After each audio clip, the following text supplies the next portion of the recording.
Good evening, Sumit.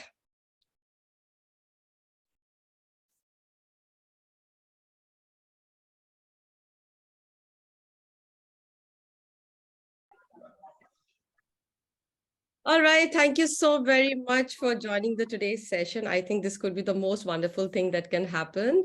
And that too on the International Women's Day, 8th March, like the topic itself says DigitALL, which is on the innovation and technology for gender equality. Now, in this digital age for achieving gender equality and empowerment of all women and girls, I think together we really need to recognize and celebrate the women and girls who are actually championing the advancement of this, I would say, transformative technology into the digital education.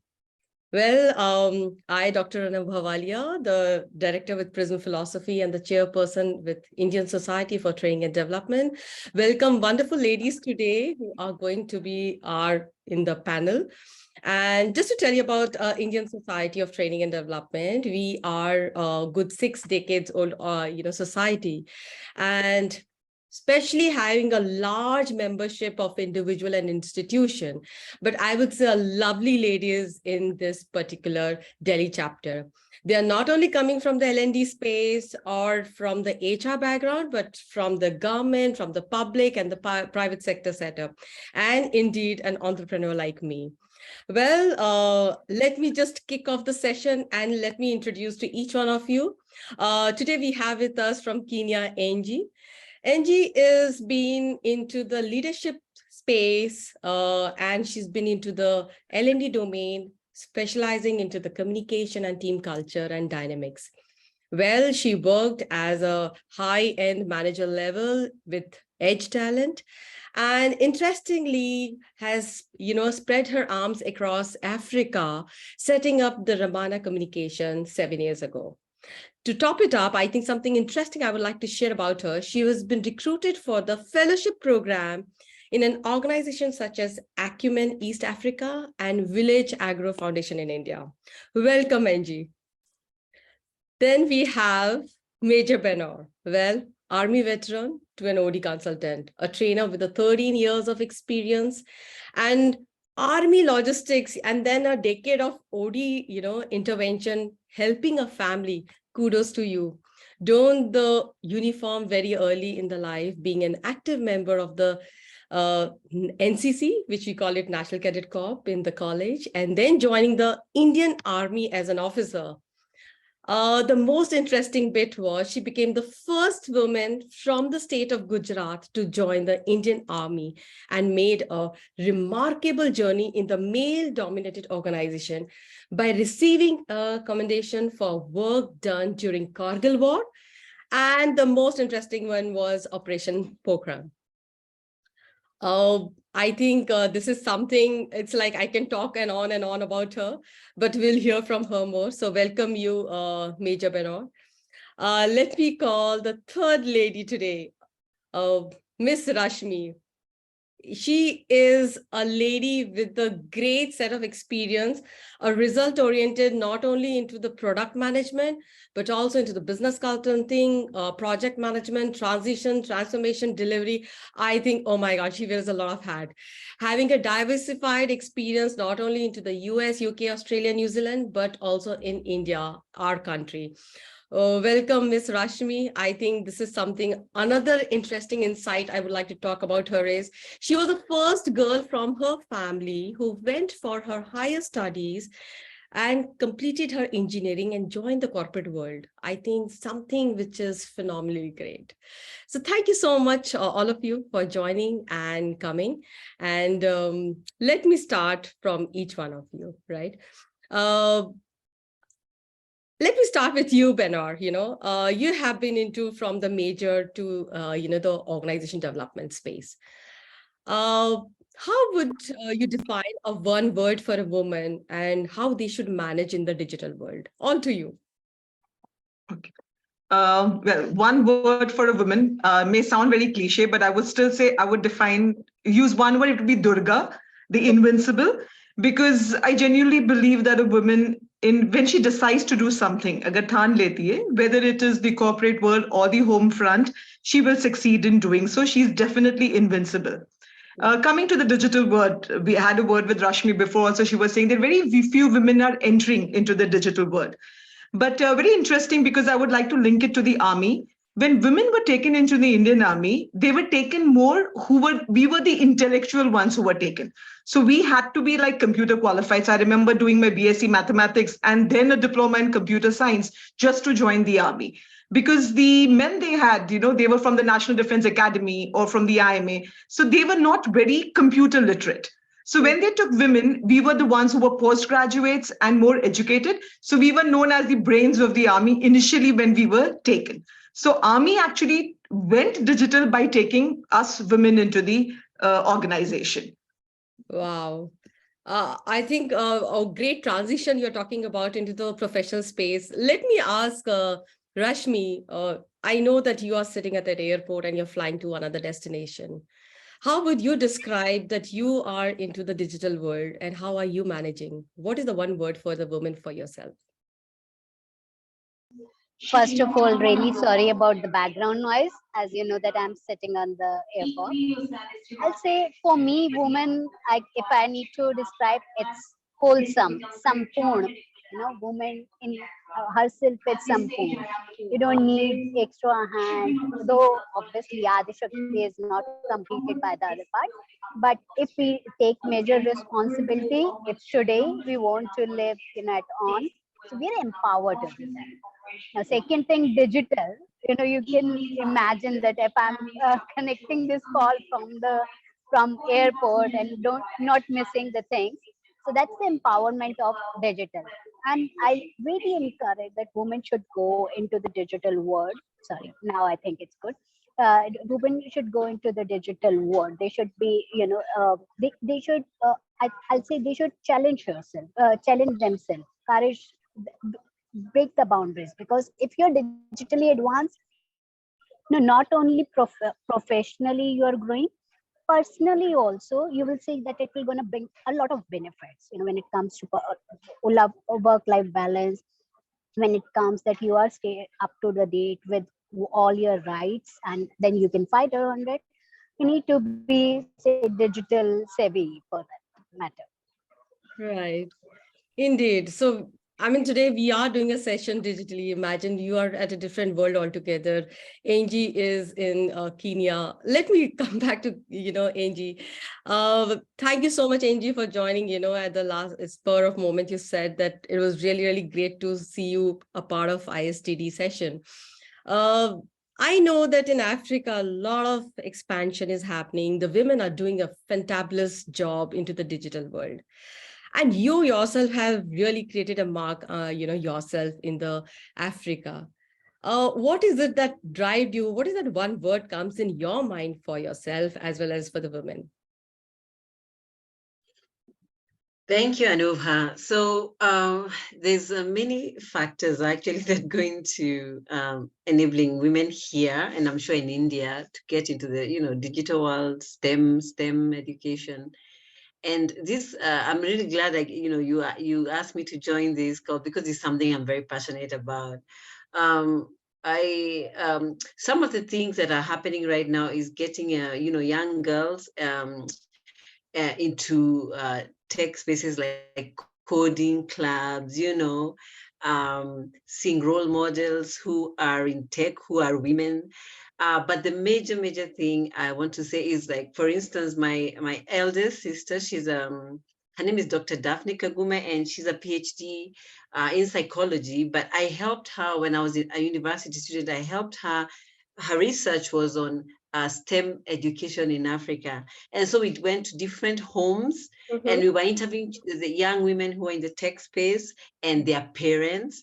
And I can tell you that parents are the number one motivator if their children are going to get into STEM, into technology, because parents are the ones who will be like, they'll take their children for classes. They will encourage their daughters as well as their sons. So at home, if the children can be made to feel like, I can do this, this is, and this is fun, and that women do it too, that is what makes a huge difference. Because even if they go to class, and they're not encouraged by their teachers, but at home they know, oh, I can be an engineer, I can be. So parents play a big modeling role for their kids. I think you nailed it so beautifully. I think I'll just straight away jump from your, stuff to Rashmi, because Rashmi, you did mention that you were the first lady in your family who actually moved out of the country and pursued engineering. And I was seeing the stats that only 16% in India, the girls go through a STEM education. How did you manage your journey, and how did you realize this change will spark you, So I'll say, first of all, I'm blessed to have visionary parents. My parents decided that my girls, both myself and my sister, they will going to have the education. We will first make them financially independent, which is important, and then we're gonna decide whether we want to marry, they want to get married or not. Their decision. So having visionary parents with so much empowerment, it's is a blessing, because I'll tell you, the journey is not easy. When I got shortlisted, even when I've cracked uh, the engineering entrance, my grandfather said no. I mean, no, but none of our girls went out of the home for education. How can she go so far? So he was like, no, no, she can't go. Then it's because of my parents and my mamaji.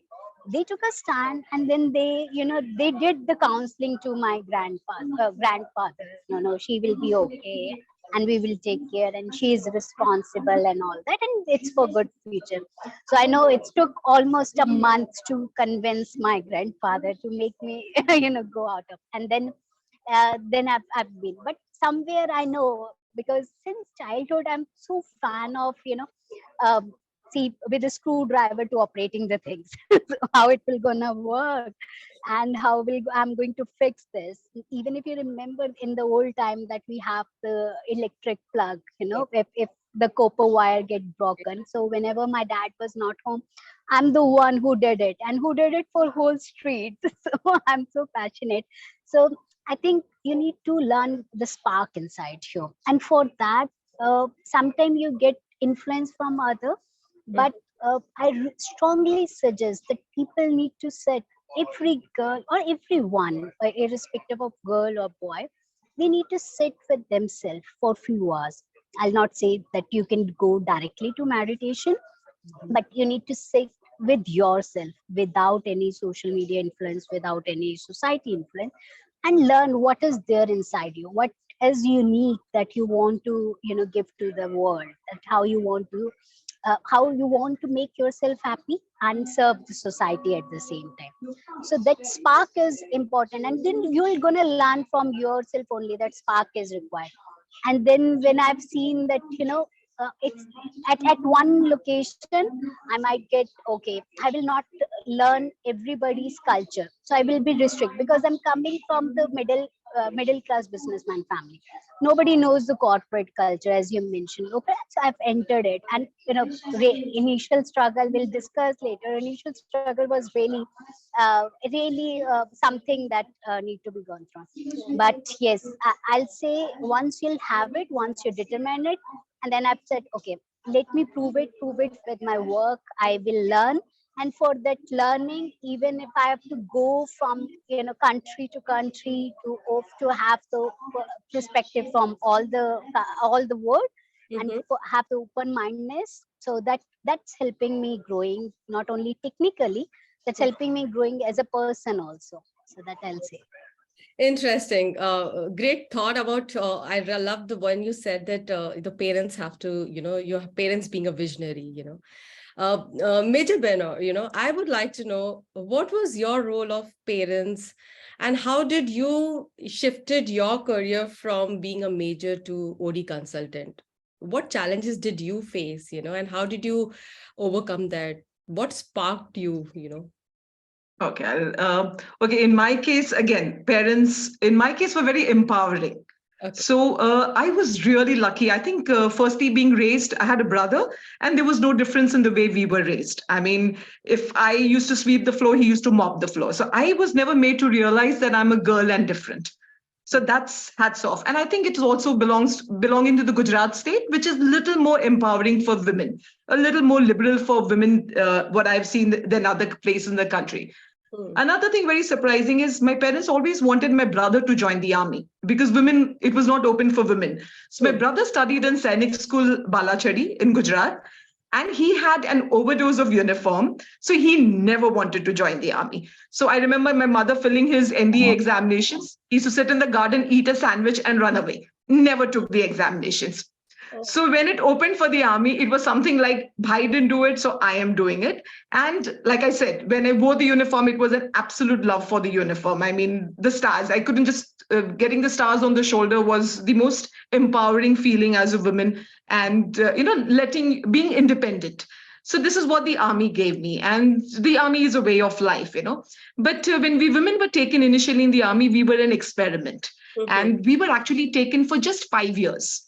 And the army believed that after 5 years, we would get married and we would have children and we would say, thank you so much. And we would step out. But the women actually proved the army wrong. We had no intentions of stepping out after spending 5 years in the army. We were married, we had our kids, and we said, fine, we can manage our kids and the organization. So we fought, and then we got another 5 years extension. We fought again, we got another 4 years extension. And then we stepped out, the few initial batches got released from the army. We still kept fighting in court. And now, finally, it's just last year, after a struggle of about 30 years, I won't call it a struggle. After this thing that finally women are now at least in the entry level, it's at par to men. So, what was so amazing is when they took us in the year 93, they actually thought that women after 5 years will say thank you. And they will say, we don't want to serve the army anymore. And we finally proved that we can manage both the family and the organization. That was one.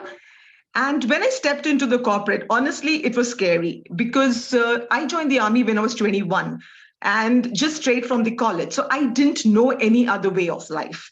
I absolutely had never made a CV in my life. So the scariest part that I faced was when I had to sit and write down a CV. And when I literally had to sell myself, because, in the army, you don't do that. You are selected, you are trained, and then you just move for 13 years, you're just placed and you are given different profiles to work. So I knew tactics, I knew strategy, I knew targets, but they were very different in the army than what I'm going to use them in the corporate world.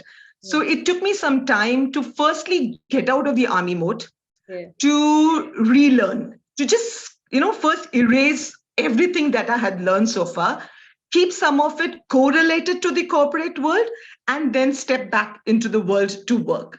So it was challenging. It was more challenging within my own hurdles, I think, not the outside. I feel the organization that I stepped into first, they had immense respect. They had they really helped me a lot. And Anubha, then why OD? I'll come to that also. So I when they actually took me to be a director of one of their schools. And because it was a family-run business and somebody was leaving, and that person then finally decided not to leave. So they said, no, want to do. So I was given 15 days to look around the organization, decide for myself what I want to do. And that's when I realized that, they were such a family-run business. They had more than 1,000 employees, but they still didn't have an organization structure. They still didn't have roles defined for their employees. They didn't have any KRAs or how they're going to work about. So I said, okay, I'm going to head your organization development. And I worked for almost a year, 2 years with them, just getting them to sit on a table, to create an MIS, to give them processes, works. And then I realized that this is my forte. And because the army is such an organized structure and we are so used to what we call the standing operating processes, so it was something easy for me to do. So I used my learning of the army into the corporate and then managed to make some difference into the organization. Amazing. What a journey. I think this is something exceptionally, well drafted, I would say, because I remember I wanted to join army, but somewhere or other, my family did not support it in terms of that, okay, no one has gone in this. Why do you want to go into this? Why not IAS, whereas it was difficult. But I think kudos to you, how you realized from taking up your brother's stuff to yourself and making a remarkable journey. Let me ask Angie to you. You have seen the various part of Africa and you have managed the core leadership team while coaching, right? And I want to know, there is a big gap of gender equity in the digital era. How would you motivate and advise women? You know, how will you do that? And how have you managing it with your husband? I would say that. Okay, very, very good question. I actually, I find that, right now, it all depends. It all depends. If you have had, you have the qualifications, if you have the qualifications and you have the experience, sometimes it makes a little things a little bit easier if you had a lot of experience and people will, you're a woman. It's at some point it might not make a difference, but how? Because I run these programs for young women, and one of the key things I really love to emphasize is that there's this stereotype that women can't be in technology. Women, we are just supposed to be in the arts, we're supposed to be in business school, marketing, and I just, what I do is, we have there's an organization we partner with, and what we try to do is like just a mental mind shift for the young girls when they're still young, when they're still young and they're making the choices to go to college and what they're going to specialize in when they go to college.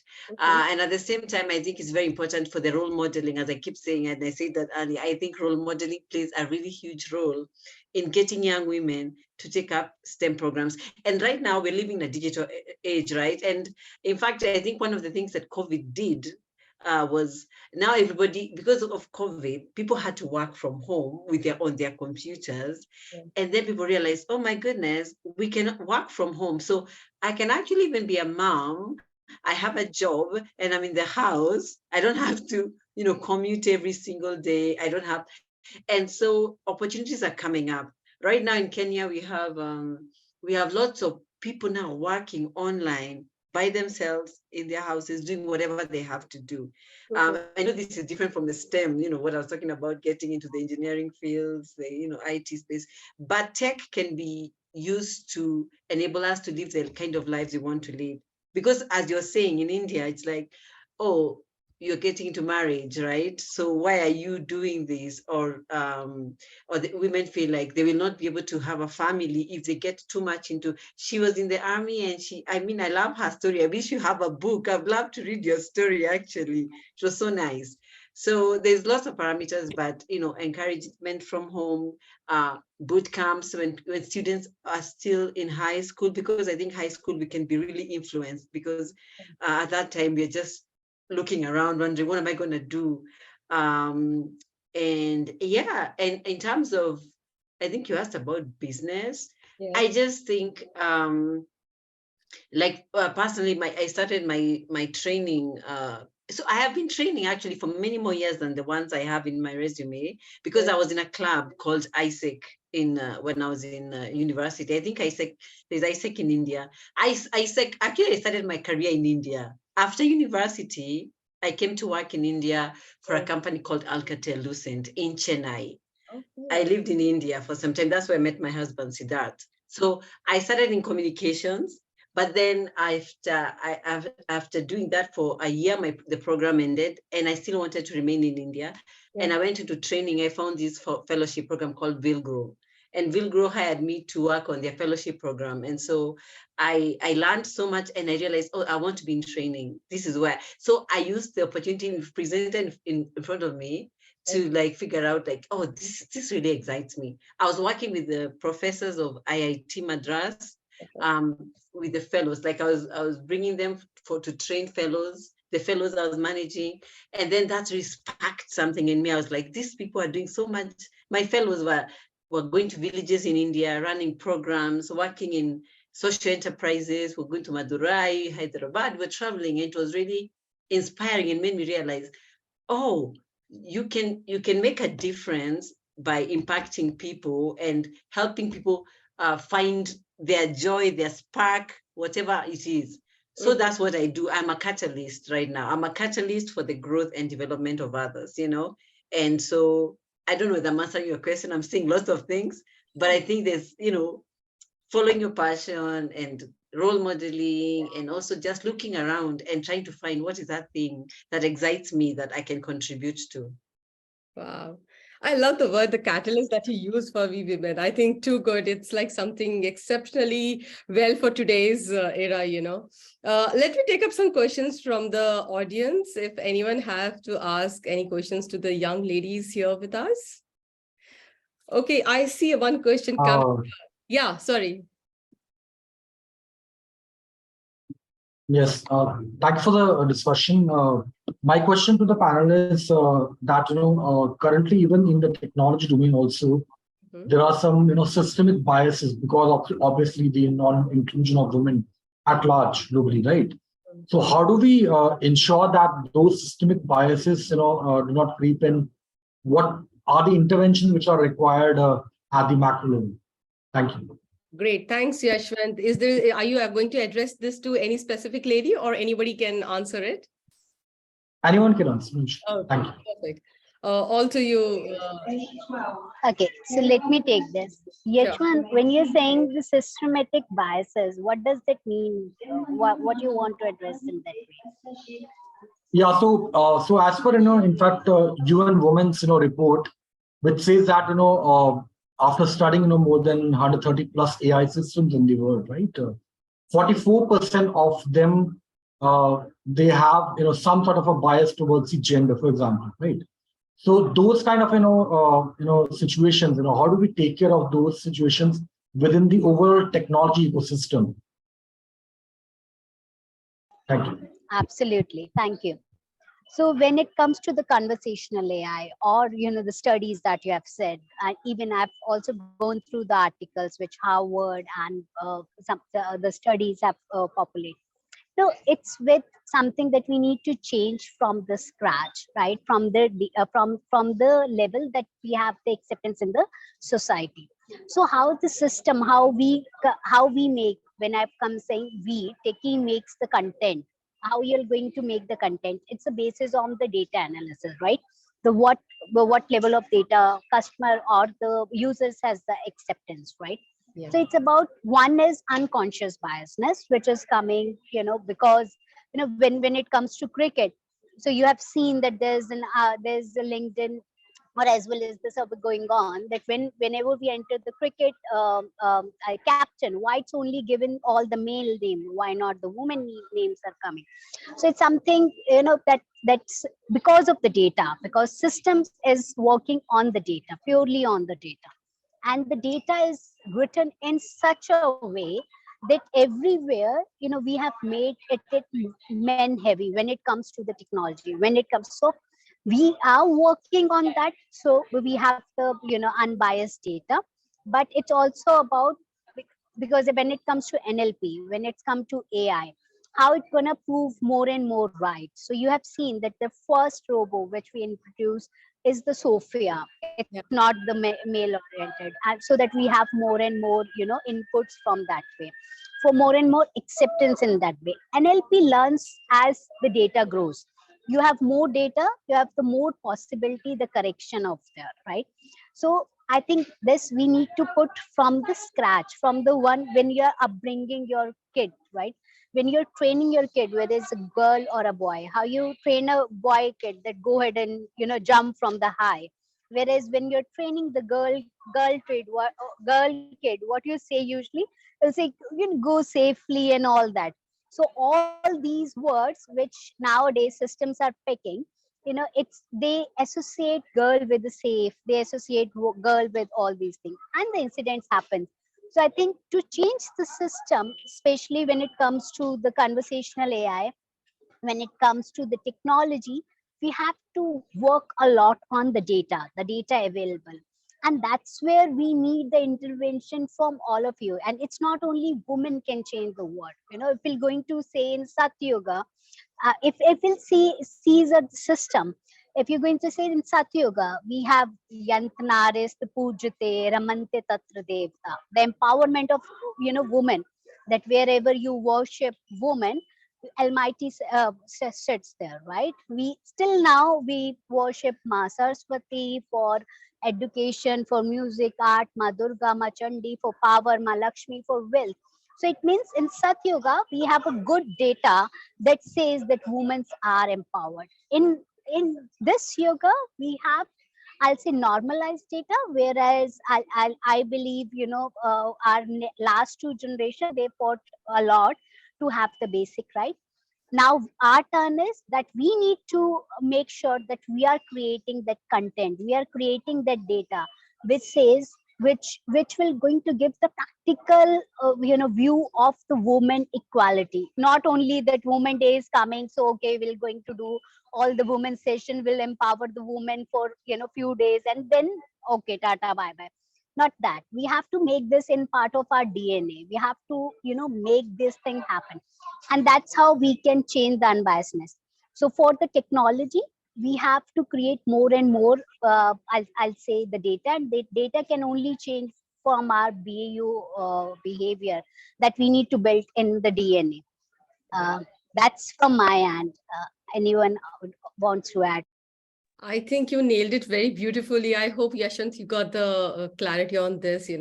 I know we Yes, can thank take. you. Thank you so much, Yashant, for asking. There are a couple of more questions coming up, but with the paucity of time. But just quickly, Angie, there's one question for you. There's a saying by that Lady Mary James. She has decided by 2030 she's going to teach 1 million girls to code through her foundation. That is, I Am the Code. There's something which has been done on the STEM side. How would you suggest the females, the ask is should we inspire girls to join the STEM, and just like the Lady Jam is doing? I mean, some insight from you. Okay. So I think one of the things we need to do is offer free online resources Okay. that are relevant to to teach young girls, as you teach the boys too. Like free online resources will make such a huge difference. Yeah. There's where they can just tinker with code. They can tinker with, make it fun, from when they're young, if it's possible. And I'm saying it should be free so that it can be easily accessible to as many people as possible. So it can be included like in school programs, like after school program, after, somehow if it can just get inculcated into the programming of normal schoolwork, because if young girls, by the time they are deciding on what to pursue in university, they have decided that they don't want to get into sciences or into code. It means something went wrong somewhere along the way that made them think, oh, this is not for me. But if they reach that age when they're making the choice, when they love, they've created programs. I mean, my daughter is in a coding club, where my daughter is 8, and they write simple programs that are fun, like a rabbit jumping up and down, that's exciting. You feel like, at every age, it can, they can go learning and becoming better at, and then they'll decide whether this is what they want, I think another challenge, of course, that we have is they need to see the possibility of careers that women can take up. So I think that would evolve. Like, for instance, in high school, we used to have these people come talk to us, but mostly they wanted us to be marketers and lawyers, and not everyone wants to be a lawyer. Not everybody wants to be a doctor. And there's so much space in the tech world, there's so much space. Like the tech tech is actually is what is changing the world, you know, and okay, tech, and as we're just talking about science, but there's so many possibilities that we don't even know of yet. So if we can just find those kind of people to just spark that fire in the young people. So this lady you're speaking about, I'm going to look for her. She's in West Africa. Which African country is she? Nigeria? She is in West Africa, you know, so that's what I Yeah, amazing. one of the countries in West Africa. Okay. I'm going to read about her. Sure, sure. So great. Yeah, I think that's major. Perfect. Thank you. Thank you so much. I think, the time is short for us. I think we can go on and on, but thank you so much, lovely audience, for joining for the today's session. I think I will just say, snip it up in a very simple line. There are two power in the world. One is the sword and the other is the pen. There is a third power stronger than both, and that's women. I think a good kudos to each one of you. And I would just like to share something interesting for all the lovely ladies of ISTD Delhi chapter for contributing and making grow in a different level. So thank you so much, Angie. Thank you so very much, Rashmi and Major Benor, for joining for today's session. Namaste and thank you so much. Goodbye, everyone. Thank you, Anubha. Thank Have a you. great Thank you, day, Thank you, Thank you so much. everyone. Thank you for so much, calling us. everyone. Thank you. Thank you so much. Namaste, Thank everyone. you. Bye-bye. Thank you, Bye-bye. Anubha. Thank you. Wonderful. Really wonderful. Thank you. Thank you. Thank you, Anma ma'am. Wonderful.